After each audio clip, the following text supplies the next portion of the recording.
በአሜሪካ የመባረር ስጋት ውስጥ ያሉ ስደተኞች ብቻችሁን አይደላችሁም ተባሉ። የዩናይትድ ስቴትስ የካቶሊክ ጳጳሳት ጉባኤ የመባረር አደጋ ላይ ያሉ ስደተኞችን ድጋፍ የመስጠት ሥራ ተነሳሽነት ወስዶ ብቻችሁን አይደላችሁም ሲል ከጎናቸው መቆሙን አሳይቷል። የጳጳሳት ጉባኤው ሊቀመንበር ብፁዕ አቡነ ማርክ ሴትስ ህዳር 22 በባልቲሞር በተካሄደው ስብሰባ ላይ ይህ ጉዳይ በአገር አቀፍ ደረጃ ተነሳሽነትን እንዳመጣ ተናግረዋል።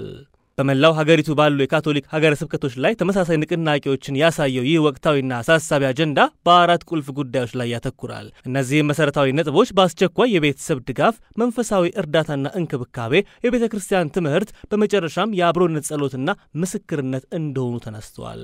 በአሜሪካ ያሉ ካህናት ሰዎች ከተጸነሱበት ጊዜ አንስተው ተፈጥሯዊ ሞት እስኪሞቱ በሚኖራቸው እያንዳንዱ የህይወት ደረጃ አምላክ የሰጣቸውን ክብር ማወጃቸውን እንደሚቀጥሉ የተናገሩት ብፁዕ አቡነ ማርክ ይህ ክብር ወደ አሜሪካ ምድር የሚሰደዱ ሰዎችንም የሚያካትት እንደሆነ ጠቁመው የካቶሊክ ቤተክርስቲያን የሌላ አገር ዜጎችን መቀበል የጀመረችው አገሪቷ እንደ አገር ከመመስረቷ በፊት እንደሆነም ለማስታወስ ወደዋል።